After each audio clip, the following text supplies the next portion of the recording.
নমস্কার, কলকাতা টিভি ডিজিটালে আপনাদের সকলকে স্বাগত। তথ্যের অসঙ্গতি সংক্রান্ত তালিকা জনসমক্ষে আনতে হবে। এই তালিকা নির্দেশ দেওয়ার আগে আইনজীবীদের দাবি ছিল যে বাবা মা ঠাকুমা ঠাকুরদার সঙ্গে বয়সের তারতম্য যদি কম হয় তাহলে সেক্ষেত্রে এই এসআইআর প্রক্রিয়ায় নোটিশ জারি করা হচ্ছে এবং এই নোটিশ জারির ক্ষেত্রে পরিষ্কারভাবে আইনজীবীদের দাবি যে এক সময় এমন ব্যবস্থা ছিল সমাজে, সেক্ষেত্রে সেই তালিকাও সেই বয়সের ফারাক থাকতেই পারে। তাতে সায় দেন বিচারপতি দীপঙ্কর দত্ত এবং বিচারপতি জয়মাল্য বাগচি। ভারতের প্রধান বিচারপতির মন্তব্য যে বাবা মা ঠাকুরদা ঠাকুমার সঙ্গে বয়সের তারতম্য থাকলে শুধুমাত্র তার ভিত্তি করে কাউকে এই এসআইআর প্রক্রিয়ার শুনানিতে ডাকা যাবে না।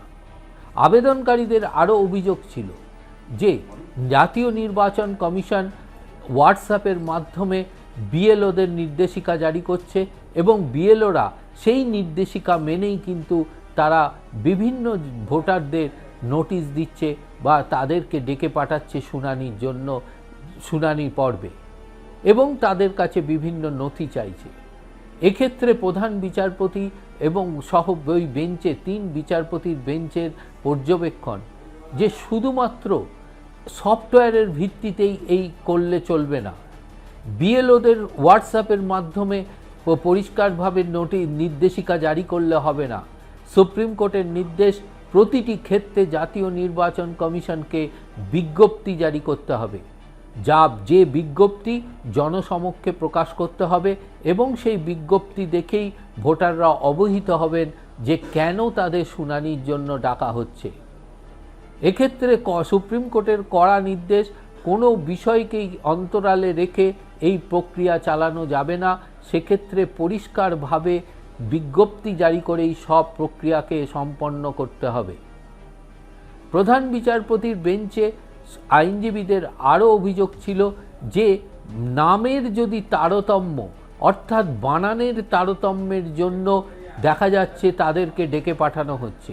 যদিও এই বিষয়ে জাতীয় নির্বাচন কমিশনের আইনজীবী রাকেশ দ্বিবেদী আদালতকে আশ্বস্ত করেন যে সমস্ত নির্বাচন কমিশনের অফিসারদের নির্দেশ দেওয়া হচ্ছে শুধুমাত্র বানানের তারতম্য থাকলে তাদেরকে কোনোভাবেই যেন শুনানিতে ডাকা না হয়।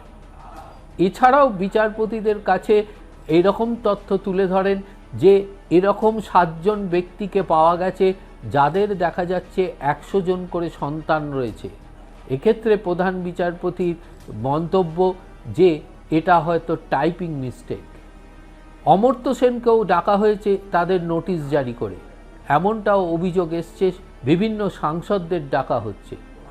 এক্ষেত্রে সুপ্রিম কোর্টের পর্যবেক্ষণ, শুধুমাত্র সফটওয়্যারের ওপর ভিত্তি করে এই প্রক্রিয়া চালানো যাবে না, বিশেষভাবে পর্যবেক্ষণ করতে হবে, তবেই তাদেরকে নোটিশ দিয়ে শুনানি পর্বে ডাকা যাবে। তবে শুনানি পর্বে ডাকার ক্ষেত্রে সুপ্রিম কোর্ট পরিষ্কার বলে দিয়েছে যে তথ্যে অসঙ্গতি সংক্রান্ত তালিকা আগে প্রকাশ করতে হবে। কেন তারা তথ্যে অসঙ্গতি পাচ্ছেন সেই তালিকায় উল্লেখ করতে হবে। পঞ্চায়েত অফিস, ওয়ার্ড অফিস, এমনকি ব্লক অফিসেও এই তালিকা টাঙাতে হবে। সেই তালিকা প্রকাশের 10 দিন পরে তাদেরকে নোটিশ দিয়ে ডাকা যাবে। সেই নোটিশ দিয়ে ডাকার পর শুনানি পর্বে একজন আইনজীবী অথবা পরিবারের সদস্য অথবা বিএলও যে কোনো কেউ সেই যাকে নোটিশ দিয়ে, যে ভোটারকে নোটিশ দিয়ে ডাকা হয়েছে তাদেরকে সহযোগিতা করতে পারবে, এমনটাই নির্দেশ সুপ্রিম কোর্টের প্রধান বিচারপতি সূর্যকান্ত, বিচারপতি দীপঙ্কর দত্ত এবং বিচারপতি জয়মাল্য বাগচির বেঞ্চের।